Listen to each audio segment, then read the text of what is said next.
During the days of the Genesis and Super Nintendo, a lot of games would see versions on both systems, with the Super Nintendo, more often than not, having a superior version of the game. The Genesis sometimes will have faster animation and more sprites on screen, but the Super Nintendo will almost always have a better soundtrack. And then sometimes, like Batman Returns for example, you'll have a game with the same title, but on the Super Nintendo it's a beat-em-up, and on the Genesis it's an action platformer. So even though they share a title, they aren't really the same game at all.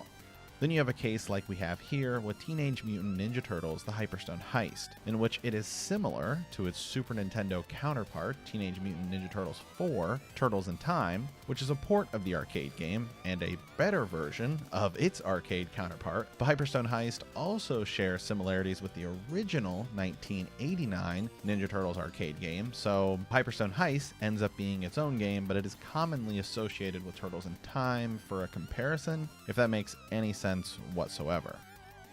The story here is April O'Neil is reporting from Liberty Island when suddenly Manhattan Island starts to shrink.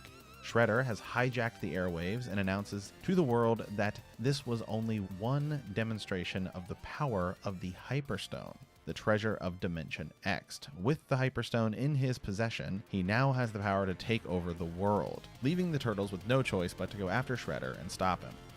The gameplay, as you can see here, is exactly what you'd expect from any beat-em-up. Move from left to right, punch, kick, and throw anything in your way as you battle through 5 levels that each have a few areas before you face down bosses like Rocksteady, Stockman, and Tautsu from the Turtles movie. There is a boss rush gauntlet before the final stage, and of course the beat-em-up staple elevator level.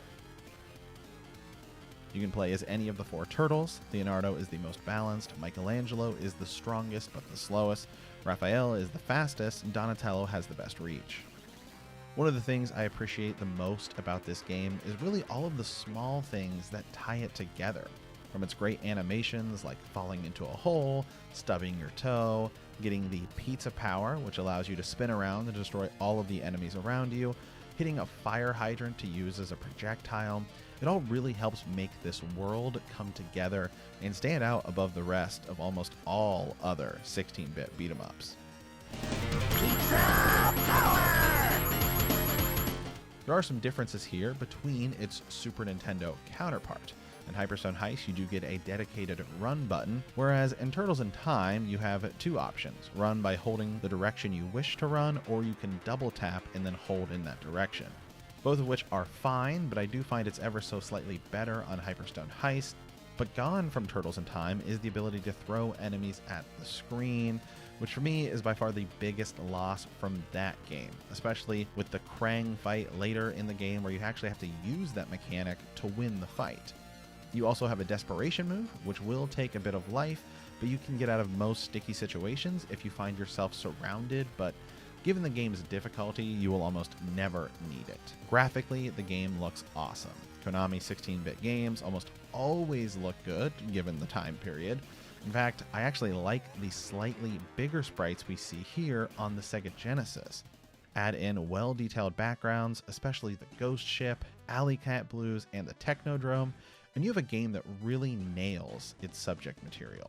You also have the ability to switch between anime and comic character sprites if you want to change the color of the turtles themselves, and I find that I actually like the comic sprites better. I think it just reminds me of the old Ninja Turtles action figures, so that's what I usually go with. The soundtrack here is awesome. Every song from top to bottom is great, and I can go as far to say that I actually do prefer some of the songs here on the Sega Genesis version compared to Turtles in Time. The Genesis gives more of a compressed synth sound, but on some songs I think it just lends itself better.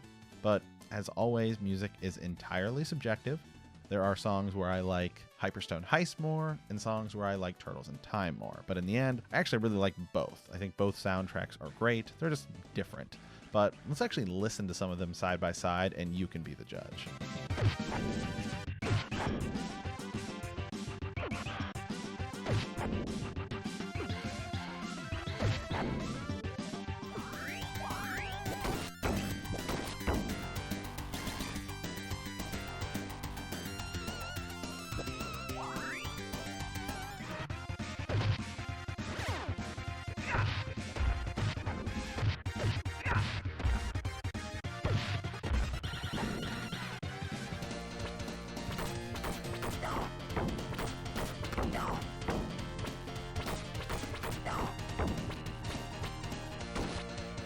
And while we are at it, we can even check out Turtles in Time Reshelled, a remaster for the PS3 and Xbox 360 that was pretty mediocre, I think is probably a safe way to word it. I know there are fans of that version out there, but I can say that it was not really for me. And recently announced is Teenage Mutant Ninja Turtles Revenge of Shredder, in what looks to be a throwback to these games, and it looks awesome. Even from the short trailer, I can say that it will be an immediate buy for me. It's even being produced by the same people who did Streets of Rage 4, which is a continuation of that beat-em-up series, so it should make for an amazing game. So if you are looking to pick up Hyperstone Heist today, you're looking at around $30 for a cart, and complete inbox copies are going for a whopping $170. So emulation might be the best way to go here. If you like this episode, be sure to hit that subscribe button or check out our podcast on iTunes or come hang out on Twitch. We'll see you next time, and as always, thanks for watching.